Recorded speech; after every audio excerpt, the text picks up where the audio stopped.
Co-powered by Techno। नमस्कार, कैसे हैं आप सभी लोग। सत्ता के सभी न्यूज मित्रों का स्वागत है। मैं हूं निशांत चतुर्वेदी। सबसे पहले सत्ते पे सत्ता यानी 7 खबरें और दिलचस्प जानकारियां एक साथ। आज पहले आपको इजराइल ईरान युद्ध के 10 नए वीडियो दिखाएंगे जिसमें यह संकेत हैं कि युद्ध वाली आग अब और तेज होने वाली है। ईरान की 200 मिसाइलों का जवाब नेतन्याहू कैसे देने वाले हैं और इजराइल के टारगेट पर ईरान के कौन कौन से ठिकाने हैं, इसकी वीडियो फाइल्स हम आपको दिखाने वाले हैं। युद्ध की जमीन से उस चुनावी जमीन की ओर चलेंगे जो अब जम्मू कश्मीर और हरियाणा के बाद झारखंड में तैयार हो रही है। आज पीएम ने हजारीबाग में एक रैली की और कहा कि झारखंड में बीजेपी की लड़ाई रोटी बेटी और माटी को बचाने की है। प्रधानमंत्री ने झारखंड में बदलती डेमोग्राफी का भी जिक्र किया है। वैसे आज प्रियंका गांधी ने भी विनेश की विधानसभा सीट से बीजेपी पर कई हमले किए। जुलाना में रैली के दौरान प्रियंका ने कहा कि विनेश अब अन्याय के खिलाफ संघर्ष कर रही हैं। विनेश जब अन्याय के खिलाफ संघर्ष कर रही थी तब मोदी की पुलिस ने उनके बाल खींचे, सड़कों पर घसीटा, लेकिन विनेश ने हार नहीं मानी और ओलंपिक तक का सफर तय किया। एक बड़ी चुनावी खबर आज बिहार से भी है जहां नई राजनीतिक पार्टी की एंट्री हो गई है और इसका नाम है जनसुराज। प्रशांत किशोर ने इस नई पार्टी का ऐलान किया है और एससी समुदाय से आने वाले मनोज भारती को इसका कार्यकारी अध्यक्ष बनाया गया। और फिर सत्ता की अगली खबर उस जम्मू कश्मीर पर है जहां आतंक पर जनता ने वोट वाली चोट की है। यह खबर पाकिस्तान और आतंकियों को बहुत चुभने वाली है। इस रिपोर्ट में देखिएगा जो कभी आतंकियों का अड्डा था वहां कैसे अब लोकतंत्र वाली सत्ता है। आरबीआई ने 2000 रुपए के नोट पर एक बड़ा अपडेट दिया। रिजर्व बैंक के अनुसार अब तक सिर्फ 98% नोटों की वापसी हुई है, जबकि अब भी 7117 करोड़ रुपए के नोट वापस आने बाकी हैं। सवाल यह है कि आखिर 2000 के नोटों को कौन दबाकर बैठा। और सेंट्रल रिजर्व पुलिस फोर्स ने अपने 85 साल के इतिहास में पहली बार स्वीपर्स और कुक का प्रमोशन किया है। इस साल की शुरुआत में केंद्र सरकार ने सफाई कर्मी और रसोइये और पानी ढोने वाले जैसे कैडर के काम करने वाले 2600 कर्मियों के प्रमोशन की हरी झंडी दी थी। तो चलिए सत्ता की शुरुआत करते हैं। सबसे पहले युद्ध की वो वीडियो फाइल से जिसमें आग ही आग है।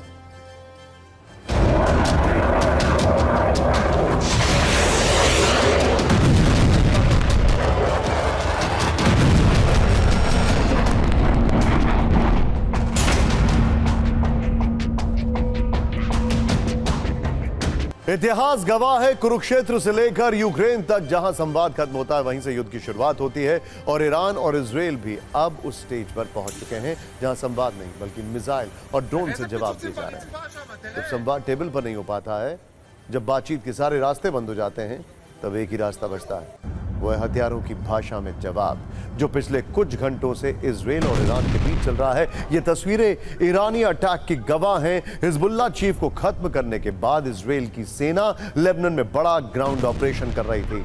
हिजबुल्लाह के अड्डों को चुन चुन कर तबाह किया जा रहा था। इसी कार्रवाई के दौरान कल रात ईरान ने एक ऐसा कदम उठाया जिससे पूरी दुनिया में हड़कंप मच गया। आपको सबसे पहले युद्ध क्षेत्र के 5 अपडेट देते हैं, उसके बाद एक वीडियो से पूरी कहानी बताएंगे। ईरान के हमले के बाद पूरे इजराइल में अलर्ट है। नंबर 1, इजराइल अमेरिका में हमले की रणनीति पर बैठक हुई है। दावा है कि अमेरिकी मदद से इजराइल बहुत बड़ा हमला की प्लानिंग कर रहा है, ऐसी स्ट्रैटेजी बन रही है। इजराइल के सभी डिफेंस सिस्टम सुपर एक्टिव है, हालांकि कईयों के फेल होने की बात भी कही गई है। ईरान के 200 मिसाइल वाले हमले के बाद अब इजराइल किसी भी वक्त जवाब दे सकता है। दावा है इजराइल ईरान के परमाणु ठिकानों पर हमला कर सकता है। आपको बताएंगे इजराइल के टारगेट पर ईरान के कौन कौन से ठिकाने हैं। इजराइल के पीएम नेतन्याहू ने कहा कि ईरान ने बर्बादी को न्योता दिया है। ईरान में भी अलर्ट है। सुप्रीम लीडर खमेनी को सुरक्षित जगह पर शिफ्ट कर दिया गया है, बल्कि छुपा दिया गया है।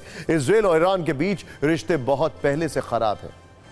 हमास और हिजबुल्लाह को लेकर दोनों देशों के बीच कूटनीतिक तलवारें खिंची हुई थी, लेकिन कल रात जब एक साथ 200 मिसाइलों से ईरान ने इजराइल पर हमला किया, उसके बाद युद्ध वाला यह बारूदी खेल एक लेवल और आगे बढ़ गया, जिसमें बयानबाजी और बातचीत नहीं बल्कि सिर्फ और सिर्फ बारूद है। इजराइल पर ईरान के 100 ठिकानों को एक साथ टारगेट किया गया है। युद्ध क्षेत्र से आए इस वीडियो में एक साथ कई मिसाइलें आप देख सकते हैं। आप इस वीडियो को देखकर सोच सकते हैं कि उस इलाके में क्या हुआ होगा जब इतनी संख्या में मिसाइलें एक साथ गिरेंगी। इस वीडियो का सबसे गंभीर पक्ष यह है कि जो मिसाइलें आप इस वीडियो में देख रहे हैं वो कोई साधारण मिसाइलें नहीं है। वो बैलिस्टिक और हाइपरसोनिक मिसाइलें हैं जिनकी मारक क्षमता अचूक है, जिसके बारूद से पूरा शहर पल भर में बर्बाद हो जाता है। दावे के अनुसार ईरान ने पहली बार इजराइल में फतेह सीरीज की हाइपरसोनिक मिसाइलें दागी हैं। दावा यह भी है कि ईरान के 90% अटैक टारगेट पर रहे हैं। इजराइल पर फतेह 1 और फतेह 2 मिसाइलों से प्रहार किया गया है। इसके अलावा इजराइल पर शहाब 3 बैलिस्टिक मिसाइल से भी अटैक किया गया। ईरान ने कैसे सुनियोजित तरीके से इजराइल पर अटैक किया, इसके टारगेट से समझिए और इसके मायने भी समझिए। ईरान ने इजराइल के मिलिट्री बेस पर टारगेट किया था। एयरबेस को लक्ष्य बनाकर ईरानी मिसाइलें दागी गई थी। और सबसे बड़ी बात, ईरान की खुफिया एजेंसी मोसाद, इजराइल की खुफिया एजेंसी मोसाद ईरान का मुख्य टारगेट थी। कहा जा रहा है कि एक मिसाइल मोसाद हेडक्वार्टर से सिर्फ 400 मीटर की दूरी पर गिरी थी। इस दौरान इजराइल के नेवातिम एयरबेस पर हाइपरसोनिक मिसाइल से हमला किया गया। एक और बड़ी बात यह है कि ईरान के हमले में अमेरिकी फाइटर जेट को भी तबाह करने का दावा किया गया है। इजराइल के नेवातिम बेस में रखे 20 F-35 फाइटर जेट्स तबाह करने का दावा किया गया है। इजराइल के F-15 विमानों को नुकसान होने की खबर आ रही है। आपको बता दें कि इजराइल के पास इस वक्त करीब 39 F-35 फाइटर जेट्स हैं। यह 5वीं पीढ़ी का अमेरिका स्टेल्थ फाइटर है जो सबसे मॉडर्न में आता जा रहा है। वैसे इजराइल एक ऐसा देश है जहां हर वक्त इस तरह के हमले का खतरा रहता है, इसीलिए इजराइल ने सुरक्षा कवच भी काफी मजबूत बना रखा है। हालांकि ईरान का दावा है कि 90% मिसाइलों ने टारगेट को हिट किया और हमले में 100 से ज्यादा इमारतों को नुकसान पहुंचा, जबकि इजराइल और अमेरिका का दावा है कि ज्यादातर ईरानी मिसाइलें आयरन डोम के सामने फेल हो गई। मतलब ईरान के इस हमले में इजराइल को ज्यादा नुकसान नहीं पहुंचा। इन दावों का सच क्या है, इसके लिए थोड़ा इंतजार करना होगा। आपको कुछ हैरान करने वाले वीडियो के जरिए बताते हैं ईरान ने कैसे इजराइल के शहरों में मिसाइल वाली दहशत फैला दी। 23 सेकंड का हैरान करने वाला यह वीडियो देखिए। एक शख्स सड़क पर जा रहा है। गाजा का वीडियो है। इसी दौरान मिसाइल का एक हिस्सा उस शख्स के ऊपर गिरता है जिसको आसमान में ही निष्क्रिय कर दिया गया था। उसकी मौत हो जाती है। सोचिए, मिसाइल के बारूद से नहीं बल्कि खाली मिसाइल ने ही इसकी जान ले ली। ईरान की मिसाइलें जब इजराइल को टारगेट करके दागी गईं तो उनमें से इजराइल ने कई मिसाइलें अपने आयरन डोम से आसमान में ही इंटरसेप्ट भी की। और इसी दौरान ईरान के एक मिसाइल का एक बड़ा हिस्सा टूटकर गाजा पट्टी में इसी राह चलते के ऊपर गिर गया। इस व्यक्ति की वहीं पर मौत हो गई। 8 सेकंड का यह वीडियो उतना ही ज्यादा ट्रेंड कर रहा है। आपको खाली मिसाइल वाला एक और वीडियो दिखाते हैं, ध्यान से देखिएगा। खाली मिसाइल वाला ये वीडियो देखिए किस तरीके से इस वीडियो में आपके सामने लोगों ने एक मिसाइल जिसको आसमान में मार गिराया गया उसको खड़ा कर दिया गया और वहां पर इजराइल के लोग किस तरीके से इसके बगल में खड़े हो जाते हैं। ये देखिए, इसको किस तरीके से खड़ा किया जाता है। ये आधी मिसाइल का हिस्सा है, शायद हो सकता है 1/3। मिसाइल के साथ फोटो सेशन और सेल्फी वाला कार्यक्रम चल रहा है। युद्ध क्षेत्र से आया यह वीडियो हर किसी का ध्यान खींच रहा है। ईरान और इजराइल युद्ध के बीच सिगरेट वाला एक वीडियो भी तेजी से वायरल हो रहा है। एक शख्स गिरी हुई मिसाइल से सिगरेट जलाने की कोशिश कर रहा है। दरअसल आयरन डोम से इंटरसेप्शन के दौरान ईरान के एक मिसाइल का बड़ा हिस्सा इजराइल से लगे जॉर्डन के बॉर्डर वाले इलाके में गिरा, जहां बाद में इसे देखने के लिए भीड़ जमा हो गई और इसी भीड़ में से एक शख्स ने इस जलते हुए मिसाइल से सिगरेट जलाने की कोशिश की। एक और वीडियो देखिए, सायरन बज रहा है, मिसाइलें टारगेट को तबाह करने जा रही हैं। इस दौरान एक शख्स मिसाइल वाले दृश्य को देख रहा है। भले ही इजराइल को ईरान की ओर से हुए हमले में ज्यादा नुकसान की बात से इनकार किया जा रहा, लेकिन ईरान में कैसे जश्न मनाया गया, संसद में कैसे तालियां बजाई गईं, इसका वीडियो सबूत देखिए। ईरान की संसद में स्पीकर ने कहा कि मिसाइल अटैक का फैसला आत्मरक्षा में लिया गया। इजराइल की किसी भी कार्रवाई का जवाब ऐसे ही दिया जाएगा। वहीं दूसरी ओर इजराइल के प्रधानमंत्री नेतन्याहू भी यह घोषणा कर चुके हैं कि ईरान ने आज एक बहुत बड़ी गलती की, उसे इसकी कीमत चुकानी पड़ेगी। सिर्फ 180 सेकंड में देखिए कैसे ईरान और इजराइल के बीच तनाव बढ़ता जा रहा है। जाहिर है ईरान के हमले के बाद इजराइल के तेवर तल्ख हैं, क्योंकि अब तक सीधी लड़ाई इजराइल और हिजबुल्लाह में थी। ईरान की एंट्री से यह युद्ध और भी ज्यादा विस्फोटक हो चुका है। अब दावा है कि इजराइल बदले की आग में चल रहा है। वो किसी भी वक्त ईरान के खिलाफ जवाबी कार्रवाई कर सकता है। इसी डर से ईरान के सुप्रीम लीडर खमेनेई को एक सुरक्षित हाइडआउट में शिफ्ट किया गया है। इजराइल की धमकी के बाद खमेनेई की लोकेशन बदली गई है। आपको बता देते हैं कि इजराइल के टारगेट पर ईरान के कौन कौन से मुख्य सेंटर और बड़े नेता हैं। ईरान की न्यूक्लियर साइट नंबर 1, ईरान की सबसे बड़ी research lab Tehran nuclear centre target पर है।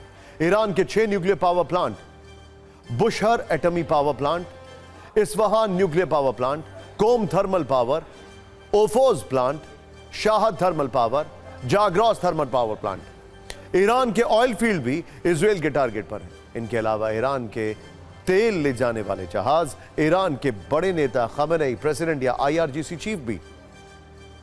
अब बात करते हैं इजराइल के उस ग्राउंड ऑपरेशन की जो 2 दिनों से दक्षिण लेबनान में चल रहा है।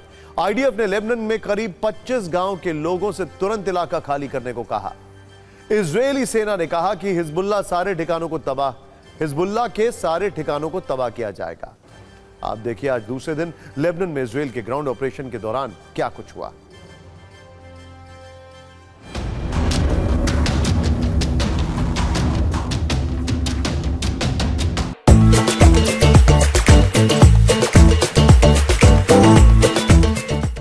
और अब बात उस हसन नसरल्लाह की जिसे इजराइल ने मिट्टी में मिला दिया है, लेकिन उसके आंसूधारी फैंस पूरी दुनिया में प्रदर्शन कर रहे हैं।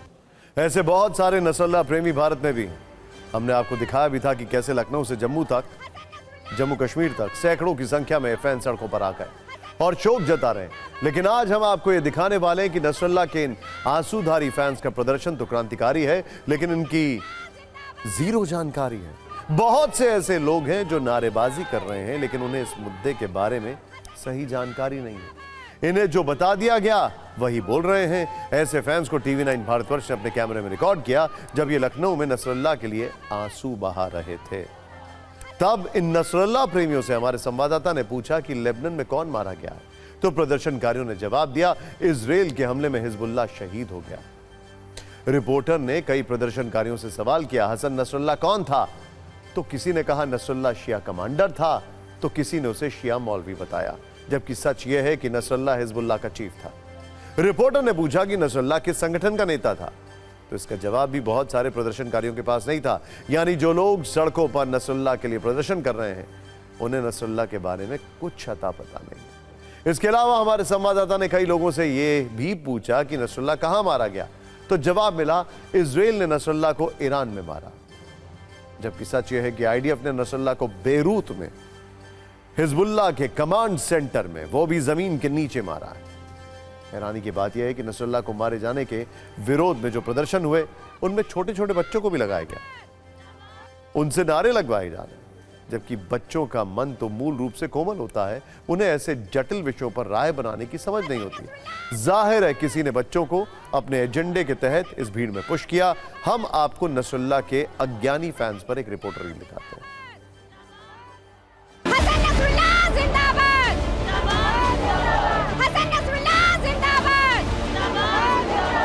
लेबनान में हिजबुल्लाह के चीफ हसन नसरुल्लाह के मारे जाने के बाद उसका असर अब उत्तर प्रदेश की राजधानी लखनऊ में भी नजर आ रहा है। हम इस वक्त पुराने लखनऊ में, जो पुराना इमामबाड़ा, छोटा इमामबाड़ा है, उसके बाहर मौजूद है और देखिए बड़ी तादाद में शिया कम्युनिटी के लोग यहाँ पर रुके हुए हैं और इस वक्त नारेबाजी कर रहे हैं और विरोध प्रदर्शन कर रहे हैं। आप लोग प्रोटेस्ट कर रहे हैं जी। किस बात को है? हमारे जो वो हैं हिजबुल्लाह, हमारे जो हैं, कौन है? हमारे वो बहुत बड़े अच्छे मौलाना थे और हम लोग उनके लिए प्रोटेस्ट कर रहे हैं। क्या संगठन कौन सा था? इनका संगठन नसरुल्लाह संगठन था, हिजबुल्लाह। किस पोस्ट पर थे? क्या संगठन का नाम है? ये देखिए पोस्ट हम आपको नहीं बता सकते। कहाँ पे मारा गया? इनको हमारे ये Israel, sorry, it's in the exact place is I'm not like ये बेसिकली यार कोई नाम बताएगा हमें।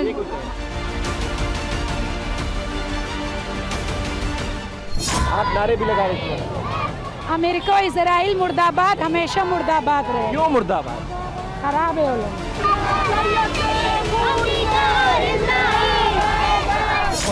उनका उसका नाम था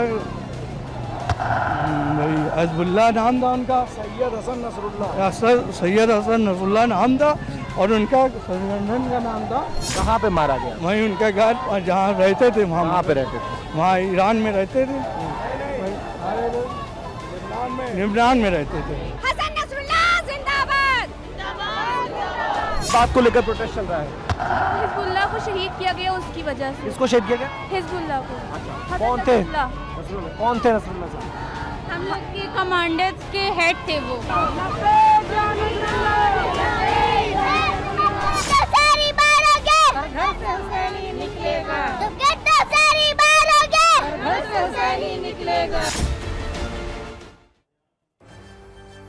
हमारे सहयोगी विपिन चौबे के मासूम से सवाल भी इनके लिए मिसाइलों से कम नहीं थे। बड़ा सवाल यह है कि जब आपको कुछ पता नहीं है तो किस बात का आप विरोध कर रहे हैं, सोचने वाली बात है। खैर, ऑल द बेस्ट। आप ज्ञान अपना वर्धन करें, आगे बढ़ें, लेकिन विरोध प्रदर्शन करने से पहले थोड़ा ज्ञान ले भी। खैर, हरियाणा में नेताओं के पास अब सिर्फ 22 घंटे बाकी। 22 घंटे बाद कल शाम 7 बजे हरियाणा में चुनाव प्रचार खत्म हो जाएगा। संविधान, लोकतंत्र, भ्रष्टाचार, दामाद जैसे शब्दों पर चलने वाले राजनीतिक बाण वापस तर्कश में रख दिए जाएंगे और सबका फोकस 5 अक्टूबर की वोटिंग और 8 अक्टूबर की काउंटिंग पर फिक्स हो जाएगा। लेकिन सवाल है कि क्या हरियाणा में इस बार भी 2014 और 19 वाले नतीजे होंगे या फिर कांग्रेस को सत्ता की चाबी मिलेगी? हैट्रिक बीजेपी की या कांग्रेस वापस आएगी? इसका फैसला एक सड़क करने वाली, हरियाणा से गुजरने वाली वो महत्वपूर्ण सड़क जिसके आसपास के विधानसभा क्षेत्रों को जीतने वाली पार्टी हरियाणा में राज करती है। हरियाणा की इसी सड़क के समीकरण पर हमने न्यूज मित्रों के लिए राजनीतिक सत्ता की कुंजी तैयार की है। हरियाणा से देश का सबसे पुराना हाईवे गुजरता है जिसका नाम है ग्रैंड ट्रंक रोड। इस हाईवे के आसपास के विधानसभा क्षेत्रों को जीटी रोड बेल्ट कहा जाता है। यह 6 जिलों से होकर गुजरती है। इनके नाम है कुरुक्षेत्र, अंबाला, यमुनानगर, करनाल, पानीपत और सोनीपत। इसके आसपास करीब 23 विधानसभा सीटें हैं। यह इलाका आमतौर पर गैर जाट बाहुल है, इसीलिए बीजेपी के लिए सियासी रूप से उपजाऊ है। 2014 और 19 दोनों बार बीजेपी ने इन इलाकों में अच्छा प्रदर्शन किया और सत्ता हासिल कर ली। 2014 में बीजेपी ने जीटी रोड बेल्ट की ओर की 23 में से 21 सीटें जीती थी। 2 सीटें दूसरे दलों को मिली थी। 2019 में बीजेपी को 23 में से 12 सीटें मिली, कांग्रेस को सिर्फ 9 सीटों से संतोष करना पड़ा। यानी दोनों बार बीजेपी को अच्छी खासी बढ़त थी। इसी इलाके से बीजेपी को इस बार भी उम्मीद है। यह बात कांग्रेस को भी समझ आ चुकी है, इसीलिए कांग्रेस इस बार इसी जीटी रोड बेल्ट को टारगेट कर रही है, जहां बढ़त बनाने पर कांग्रेस का रास्ता साफ हो जाएगा और इसकी जिम्मेदारी खुद राहुल गांधी ने उठाई। राहुल गांधी हरियाणा में जिन इलाकों में रोड शो कर रहे हैं वो जीटी रोड के आसपास ही फैले हुए हैं। राहुल गांधी की विजय संकल्प यात्रा का पूरा रूट ही इन इलाकों के आसपास डिजाइन किया गया है। राहुल गांधी ने अपनी विजय संकल्प यात्रा की शुरुआत मुख्यमंत्री नायाब सिंह सैनी के गढ़ नारायणगढ़ से शुरू की और कुरुक्षेत्र तक पहुंची। इस दौरान 10 विधानसभा सीटों को कवर किया गया। चर्चा है कि 3 अक्टूबर को राहुल गांधी फिर उसी इलाके के दौरे पर जा सकते हैं, जिससे उनकी रणनीति और मजबूत होगी। हरियाणा की जीटी रोड बेल्ट के सोनीपत में कांग्रेस की स्थिति मजबूत मानी जाती है। जहां जाटों की संख्या अधिक है, वहीं पानीपत, करनाल, कुरुक्षेत्र और अंबाला में बीजेपी को ताकत मिली, क्योंकि इन इलाकों में जाटों की संख्या कम है। यह बेल्ट ब्राह्मण, बनिया, पंजाबी, सैनी और ओबीसी जातियों से भरी है। वहां बीजेपी की मजबूत पकड़ है। अगर इन इलाकों को जातियों के आंकड़ों से समझें तो पिछड़ी जातियों और अनुसूचित जातियां 62% है, जाट 18%, ब्राह्मण 11%, पंजाबी 9% है। यानी जाट इस इलाके में कमजोर है और दूसरी जातियों की संख्या ज्यादा है। तो कांग्रेस के लिए चिंता की बात है, क्योंकि इन जातियों ने पिछले 2 बार से बीजेपी के लिए खुलकर वोटिंग की।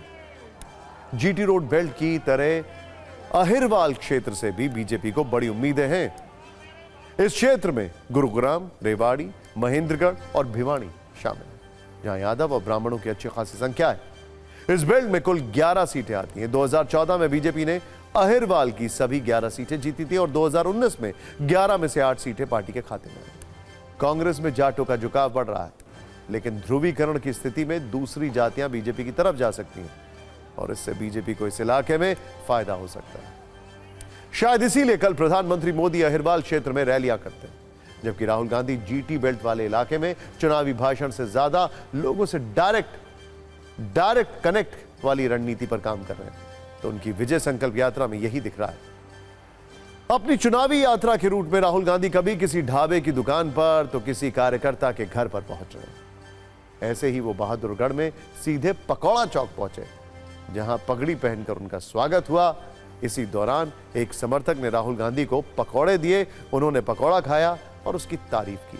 बहादुरगढ़ से जब वो सोनीपत पहुंचे तो वहां के गांव में एक परिवार के घर खाना खाया। महिलाओं ने गीत गाकर उनका स्वागत किया। राहुल गांधी को रोटी, दाल, सूखी सब्जी और चटनी परोसी गई। इस दौरान वो परिवार की महिलाओं से बात करते रहे और उनकी समस्या सुनी।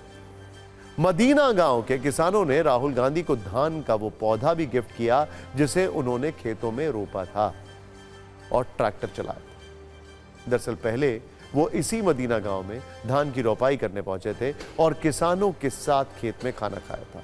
ऐसे ही कल उन्होंने गोहना में प्रचार के मंच पर कांग्रेस नेताओं के साथ जलेबी खाई। गोहना में मातूराम हलवाई की दुकान पर बनी जलेबी काफी मशहूर है। राहुल ने अपनी रैली में इसका जिक्र भी किया। उन्होंने भाषण के दौरान लोगों को जलेबी का डिब्बा दिखाया और कहा कि वो चाहते हैं कि ये जलेबी दुनिया के और देशों में पहुंचे, जलेबी की फैक्ट्री लगे जिसमें 50,000 लोग एक साथ काम कर पाए। सुनिए उन्होंने विजय संकल्प यात्रा के दौरान क्या क्या कहा।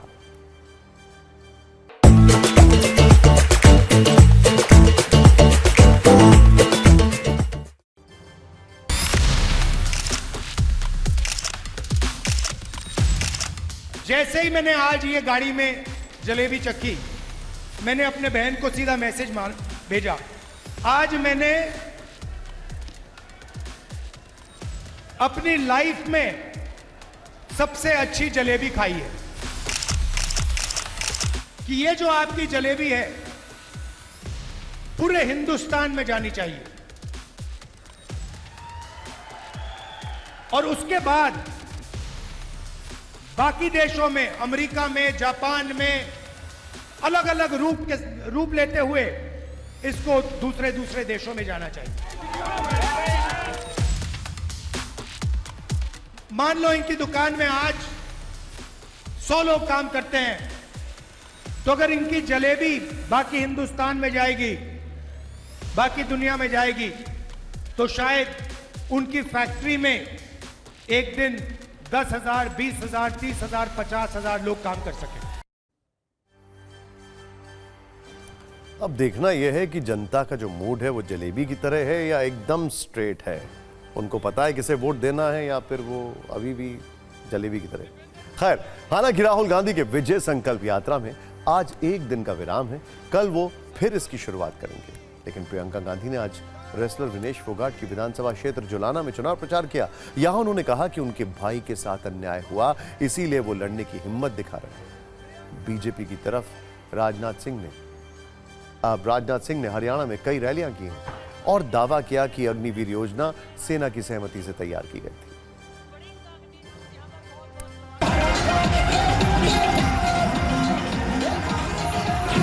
अगर मेरे भाई राहुल गांधी के साथ अन्याय नहीं होता, अगर उसने संघर्ष नहीं किया होता, अगर मेरे पिता की लाश वो घर नहीं लाता, तब उसमें ये हिम्मत नहीं होती कि वो 8,000 किलोमीटर इस देश की एकता के लिए चलता।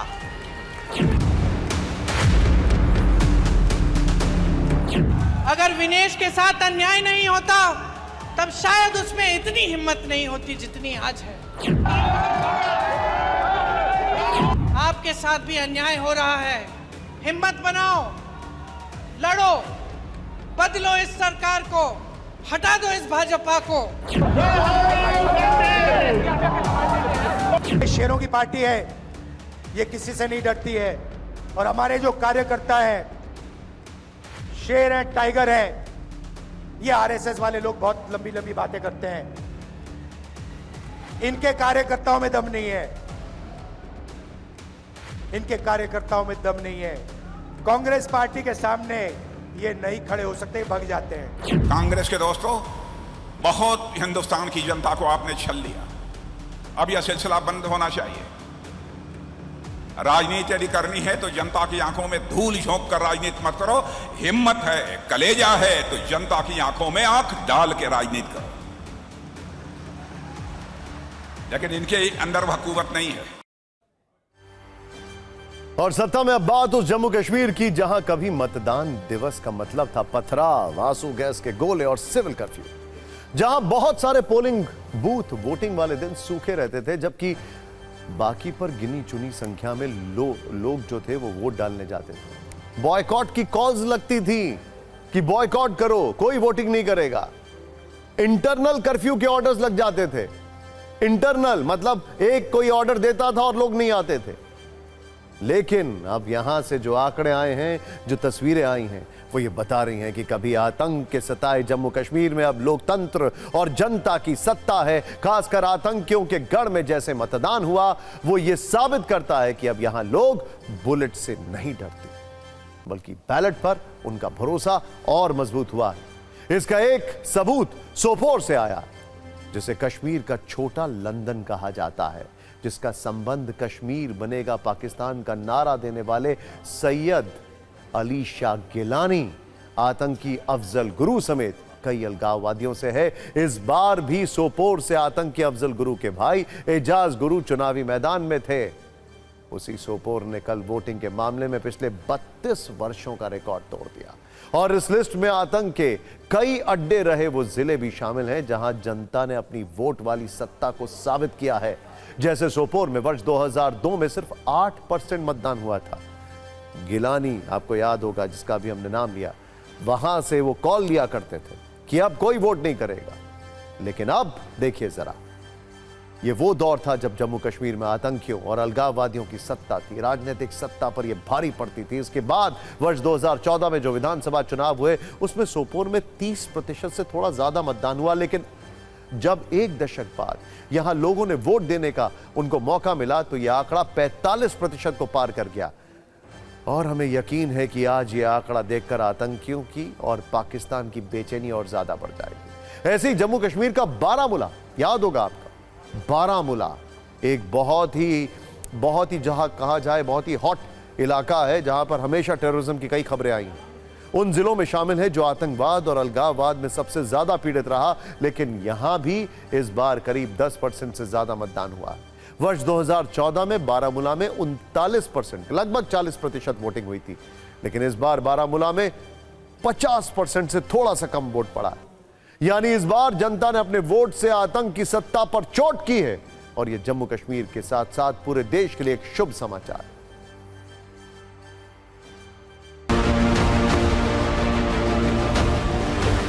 पालाना वो चीज़ है, पट्टन पालाना, जहाँ पे पथराव इतना होता था, लोग यूथ वहाँ पे शहीद होते थे, काफ़ी वहाँ पे कैजुअलिटी, और वहाँ पे कल वोट निकले। ये सब हम इस पे जो भी क्रेडिट वो सब हमारे पीएम जी को चढ़ते हैं। अगर एनसी का होता फिर वहाँ पे पथराव होता।